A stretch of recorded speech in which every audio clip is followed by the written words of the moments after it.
falsas y condenables herejías. La necesidad en estos días es de un auténtico cristianismo bíblico. En la Biblia no hay crimen mayor que el ser un profeta falso. De hecho, un profeta falso en el Antiguo Testamento tenía que morir. Busque Deuteronomio 18:20. El profeta que tuviere la presunción de hablar palabra en mi nombre, a quien yo no le haya mandado hablar, o que hablare en nombre de dioses ajenos, el tal profeta morirá. En otras palabras, el falso profeta tenía que ser ejecutado. Es malo el decir una mentira y es peor el enseñar una mentira. Pero es terriblemente peor el decir una mentira y enseñar una mentira acerca de Dios, porque usted puede causar que un alma se pierda eternamente. La Biblia llama a esto una herejía condenable. Y yo quiero que vea tres cosas al referirnos a falsos profetas, maestros, apóstoles y predicadores. Primero, usted debe estar consciente de la presencia de ellos. Primera de Pedro 2:1. Pero hubo también falsos maestros entre el pueblo, como habrá entre vosotros falsos maestros. Cuando el apóstol está hablando del pueblo, se está refiriendo al antiguo pueblo de Israel, y dice que en el pasado hubo falsos profetas. Así que eso no es nada nuevo. De hecho, la religión falsa es tan antigua como el jardín del Edén. Y quiero decir que hay solo dos clases de religión. Nosotros subdividimos la religión en cristianismo, budismo, islamismo, confucianismo, catolicismo y hasta reumatismo. Aún más, tomamos el cristianismo y lo subdividimos en catolicismo y protestantismo. Y aún subdividimos el protestantismo en metodistas, luteranos, episcopales, presbiterianos, bautistas, y así por el estilo. Pero hay solo dos clases de religión en el mundo, la verdadera y la falsa, eso es todo. Dos categorías. Aquello que es verdadero y aquello que es falso. Y desde el tiempo del jardín del Edén ya aparecieron los falsos maestros, y en nuestros días hay una verdadera proliferación de falsos maestros, apóstoles, profetas y predicadores. Pedro reconoce que hubo falsos profetas en el pasado, y que habrá entre vosotros falsos maestros. Las palabras entre vosotros se refieren a la iglesia del Señor Jesucristo. Pedro está hablando de la iglesia, y hay falsos maestros en la iglesia hoy en día.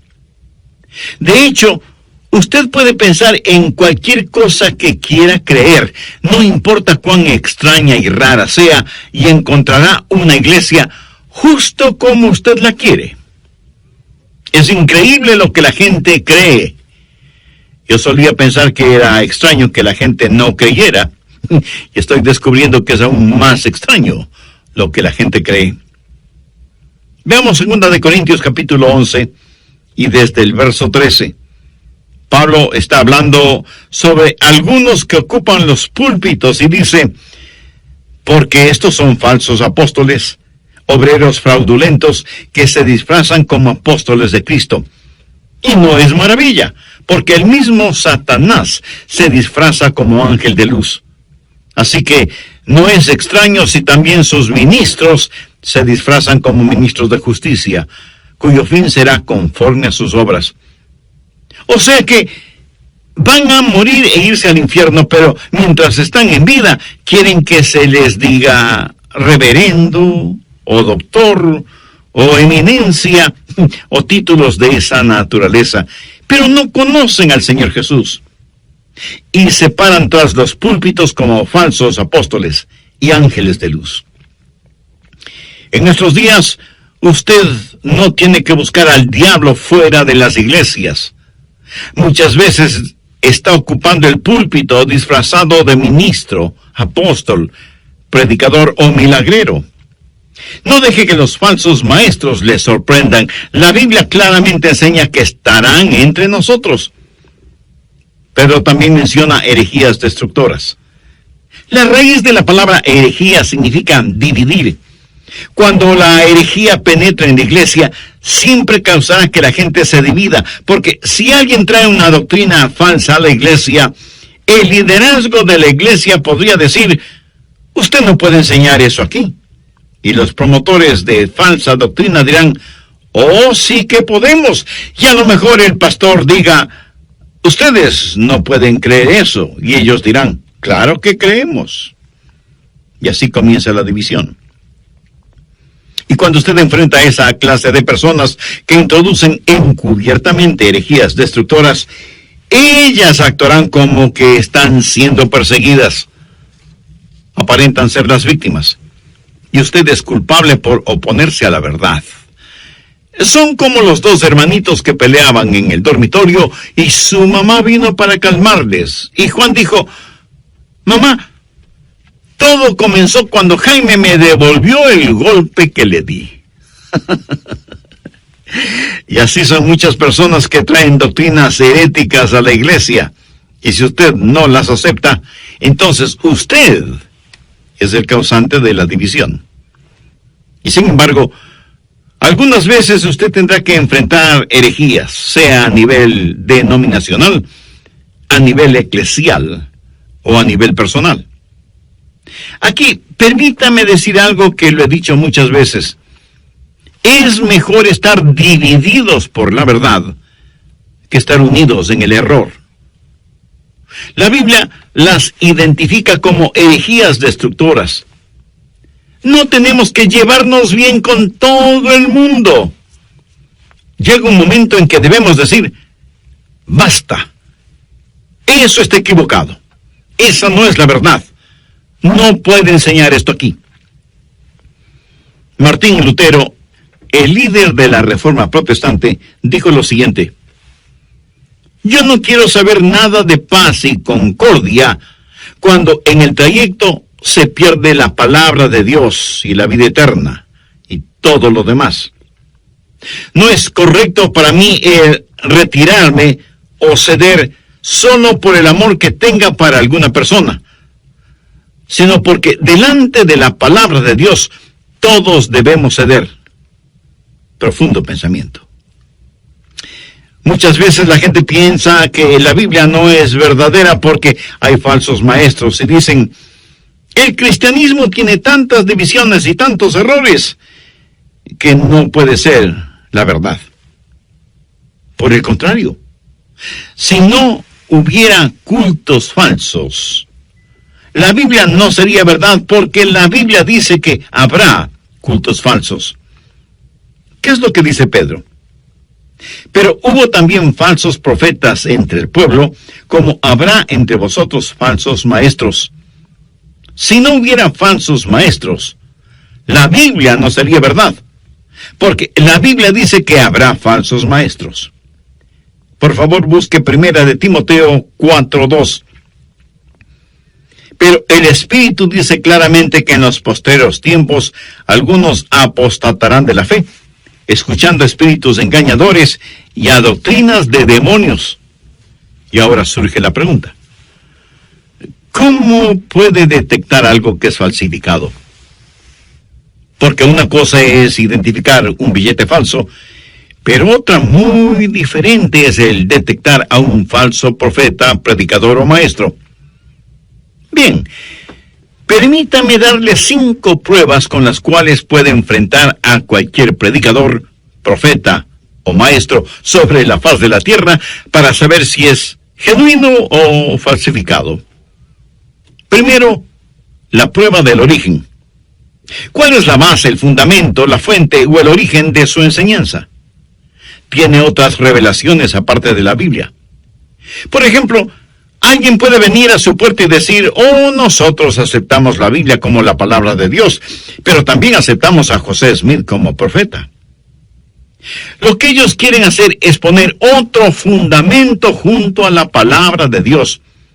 Pero Dios dice que no debemos ni añadir, ni quitar, ni enmendar, ni reinterpretar nada de su palabra. Para ellos, El origen de lo que creen es la palabra de Dios. ¿Tienen alguna otra revelación aparte de la Biblia? Segundo, la prueba del Salvador. ¿Creen ellos que Jesucristo es el Mesías, el Hijo de Dios nacido de una virgen, coigual y coeterno con Dios el Padre? El otro día vinieron a mi casa unos testigos de Jehová, y yo me porté con ellos muy bondadosa y cortésmente, y cuando empezaron a hablar les dije: antes de que digan algo más, quiero hacerles una pregunta. ¿Adoran ustedes al Señor Jesucristo? Ellos respondieron: creemos que Jesucristo es el Hijo de Dios. Les dije: me alegra escuchar eso, pero yo pregunté si adoraban al Señor Jesucristo.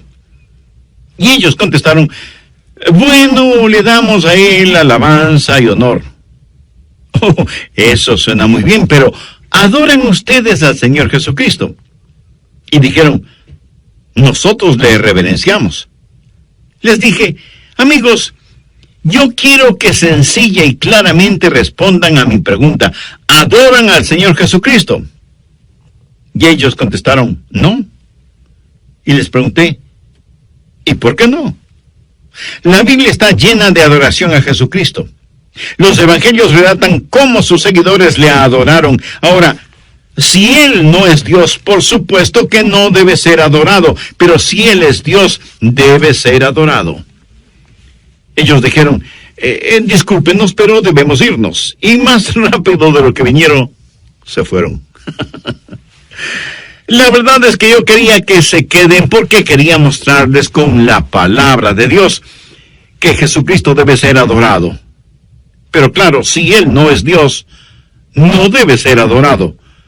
Porque la Biblia dice: al Señor tu Dios adorarás, y a Él solo servirás. Tercero, la prueba de la persona. Es la fuente primaria de sus enseñanzas el Evangelio de Jesucristo.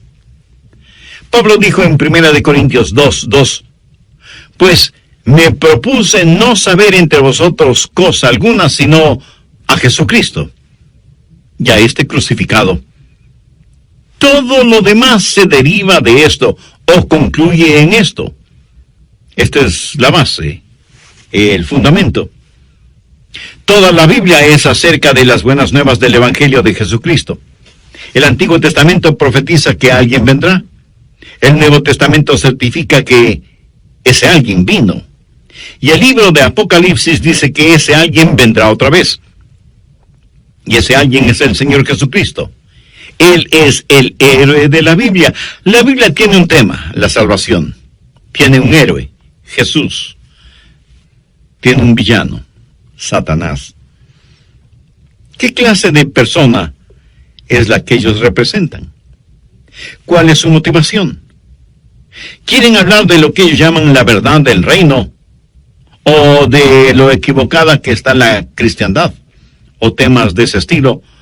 ¿O quieren hablar de la predicación del Evangelio de Jesucristo, que es el Evangelio de salvación por gracia, por medio de la fe?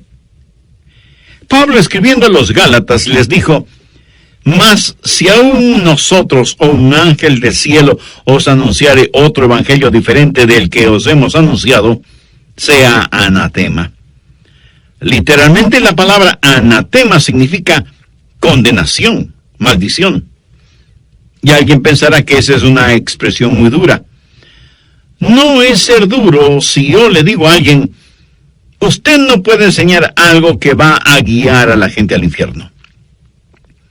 Amigo, aquí no estamos hablando de las preferencias en cuanto al color de las paredes, o si las papas necesitan más sal, o qué sabor de helado le gusta más. No. Estamos hablando del destino eterno de los seres humanos.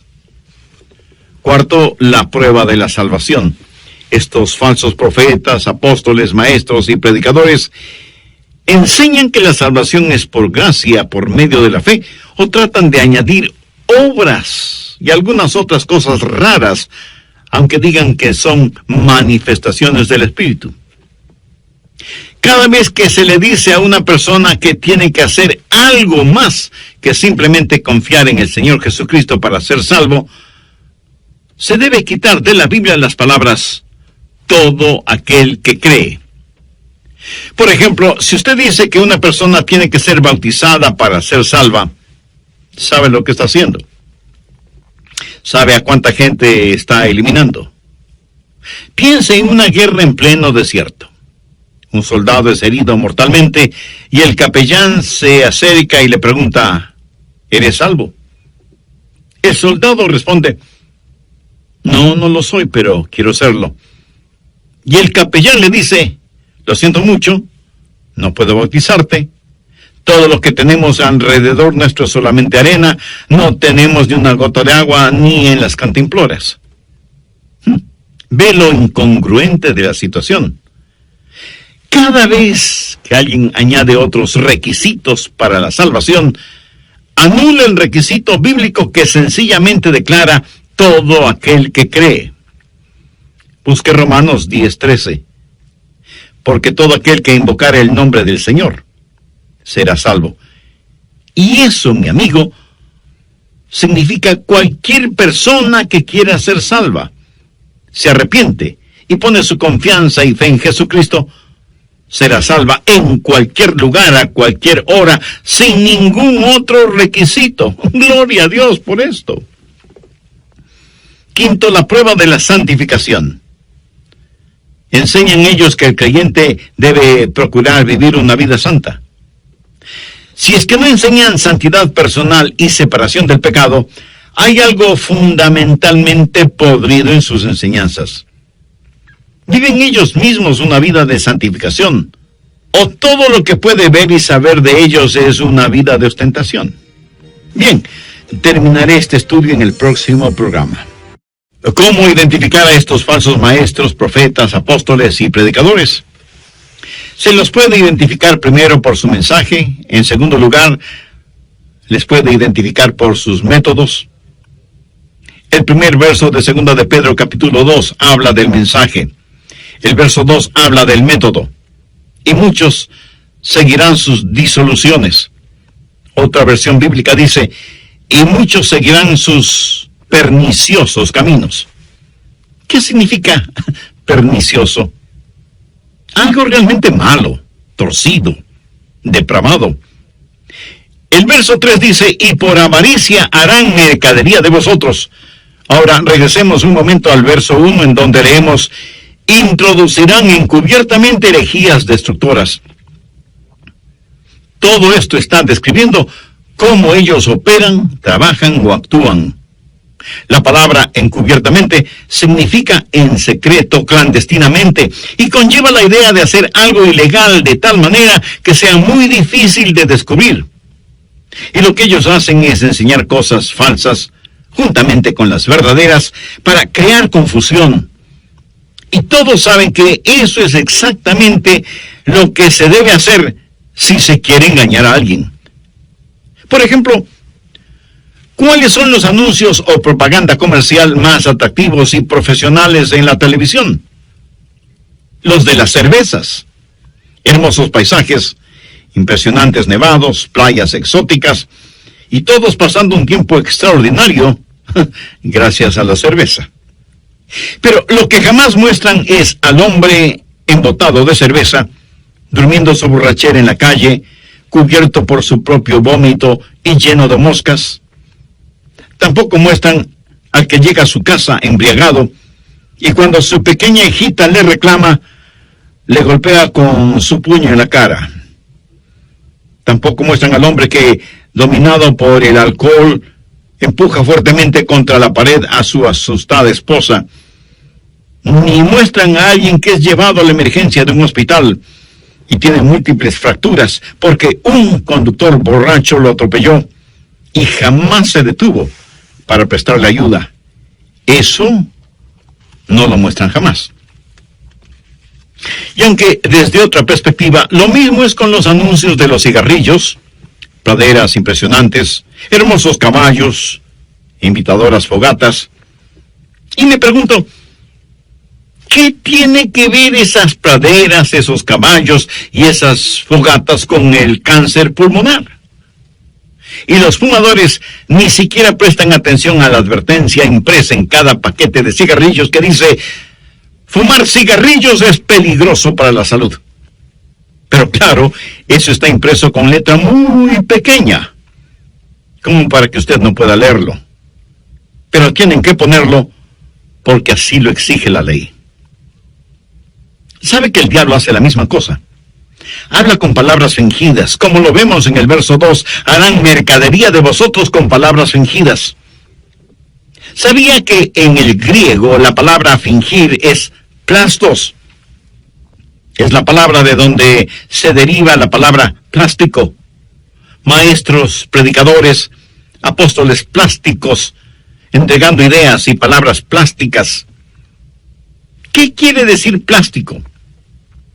Es algo que es sumamente moldeable, que se adapta a cualquier forma, que puede imitar cualquier cosa. Y los falsos son excelentes diciendo palabras fingidas. ¿Qué es lo que dice Pablo? Que con palabras fingidas, con palabras plásticas, hacen mercadería de vosotros. Y el identificar, el detectar a estos falsos maestros, predicadores, pastores y apóstoles, es más difícil que tratar de agarrar una anguila en un barril de aceite.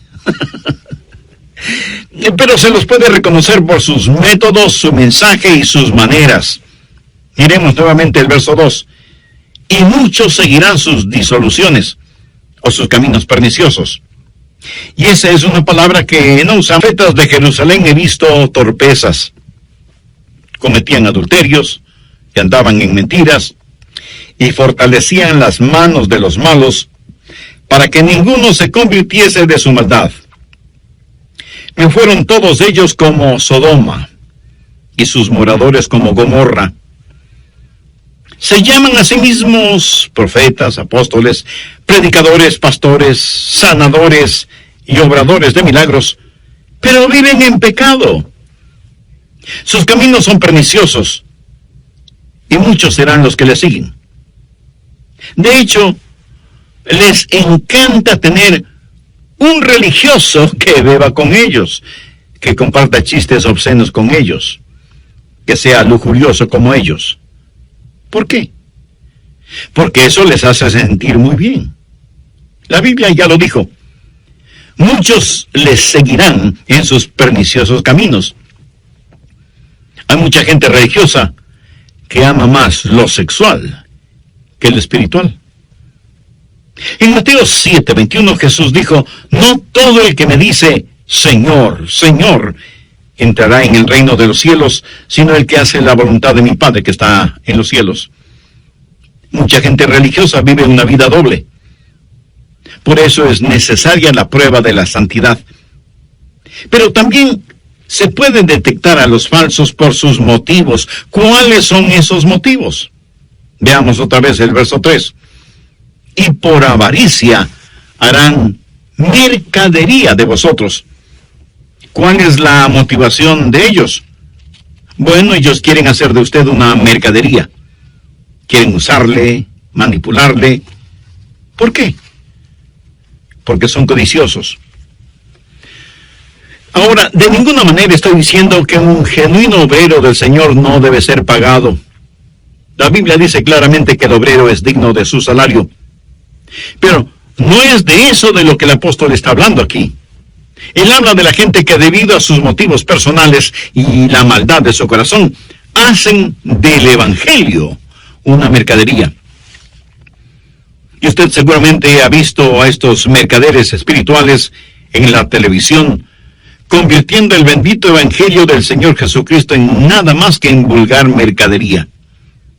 Estimo que el lugar más ardiente del infierno estará reservado para estos quienes por motivos egoístas y muy personales, estos religiosos plásticos y falsos, manipulan a los hijos de Dios como mercadería. Y muchas veces con palabras y conceptos inventados, explotan a los crédulos e ingenuos. ¿Cómo estos falsos deletrean evangelio? Ganancia. Ganancia. Ganancia. Pablo en forma muy seria dice que Dios con toda seguridad los juzgará. Mire el argumento que él presenta desde el verso 4. Porque si Dios no perdonó a los ángeles que pecaron, sino que arrojándoles al infierno los entregó a prisiones de oscuridad para ser reservados al juicio, y si no perdonó al mundo antiguo, sino que guardó a Noé, pregonero de justicia, con otras 7 personas, trayendo el diluvio sobre el mundo de los impíos, y si condenó por destrucción a las ciudades de Sodoma y Gomorra, reduciéndolas a ceniza y poniéndolas de ejemplo a los que habían de vivir impíamente, y libró al justo Lot, abrumado por la nefanda conducta de los malvados. Vamos ahora al verso 9.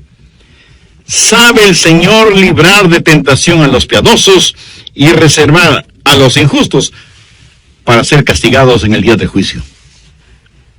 ¿Qué es lo que Dios está diciendo? Aquí está mi solemne advertencia para cada falsificador. Cuando los ángeles cayeron, yo los juzgué. Cuando la civilización en los días de Noé se contaminó con la depravación y el pecado, la juzgué. Yo juzgué las perversiones de Sodoma y Gomorra, y ciertamente juzgaré a todo falso profeta. Y si Dios no perdonó a los ángeles, ni al mundo antiguo, ni a Sodoma y Gomorra, Él no va a perdonar a ningún falso profeta. Pero hay el otro lado de esta moneda. Busque Romanos 8:32. El que no escatimó ni a su propio Hijo. Cuando Jesús dejó el cielo para venir a la tierra y ser mi sustituto, mi pecado y su pecado fueron puestos sobre el Señor Jesucristo. Cuando después de haber flagelado todo su cuerpo y haberle arrancado la barba de su rostro y haber puesto en sus sienes una corona de espinas, los llevaron al Calvario y estiraron sus brazos para clavarle en esa ignominiosa cruz. Y aún estando en la cruz, siguieron torturándole. Jesús, aunque sentía un dolor inimaginable, ¿no lloró? En Hechos 8:32 leemos: como cordero mudo delante del que lo trasquila, así no abrió su boca. Pero entonces algo sobrenatural sucedió.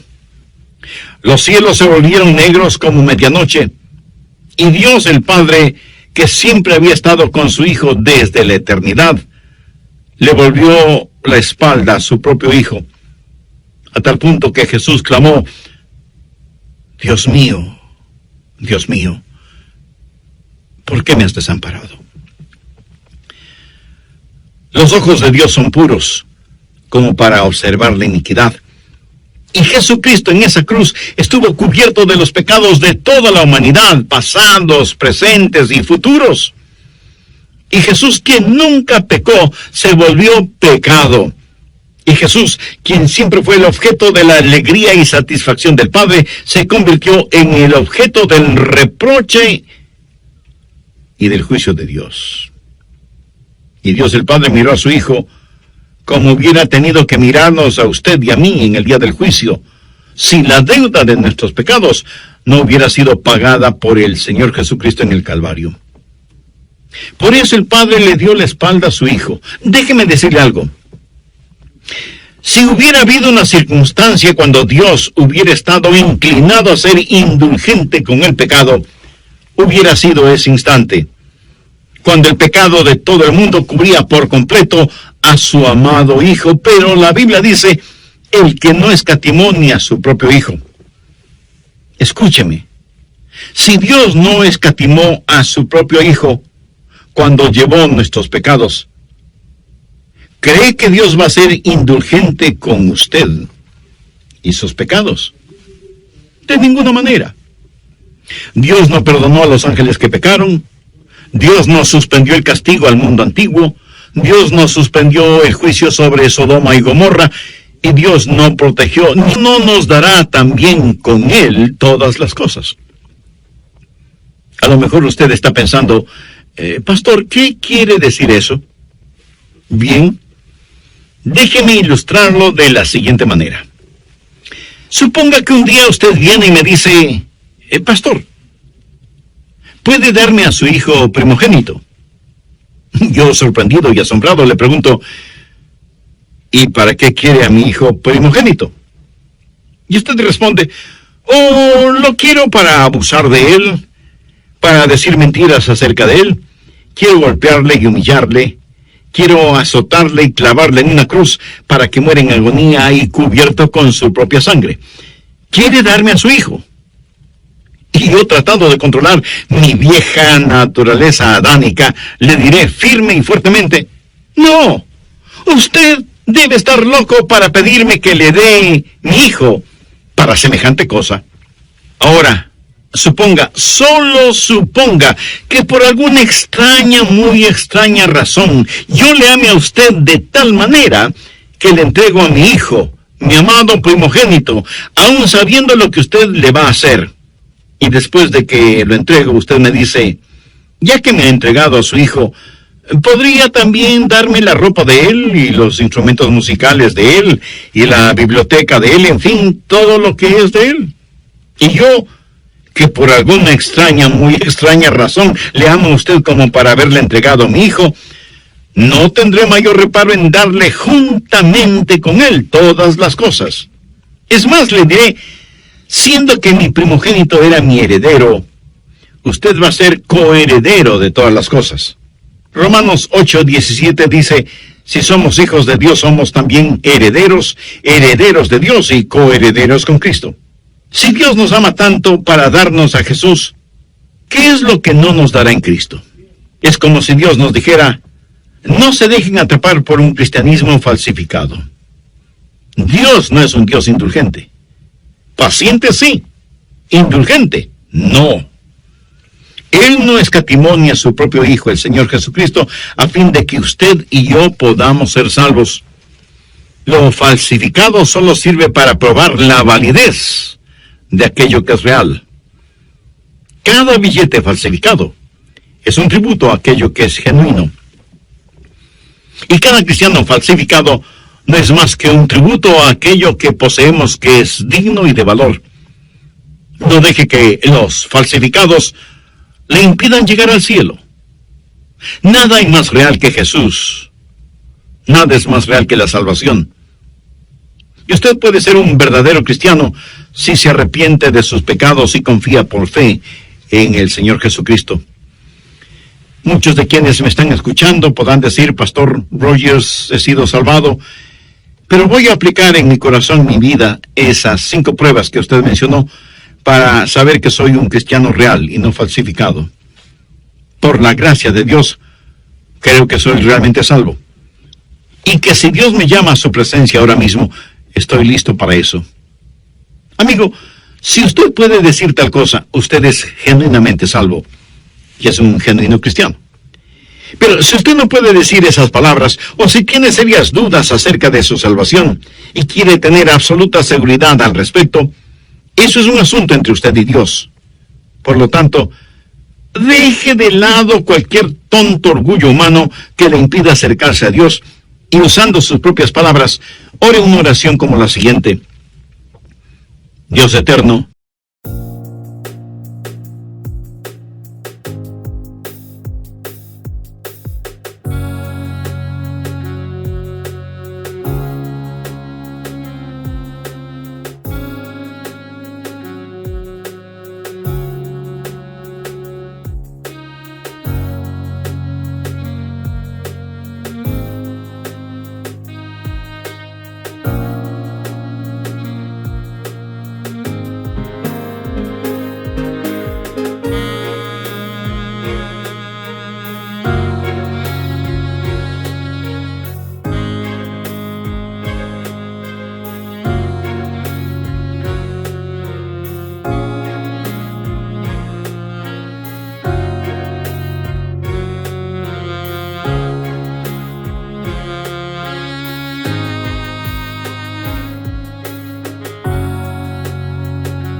entiendo que la salvación es solo por gracia, por medio de la fe. Señor Jesús, tú me amaste de tal manera que diste tu vida, sacrificaste tu vida en la cruz del Calvario para perdonar mis pecados y limpiarme de toda maldad. Este momento, con la mucha o poca fe de la que soy capaz,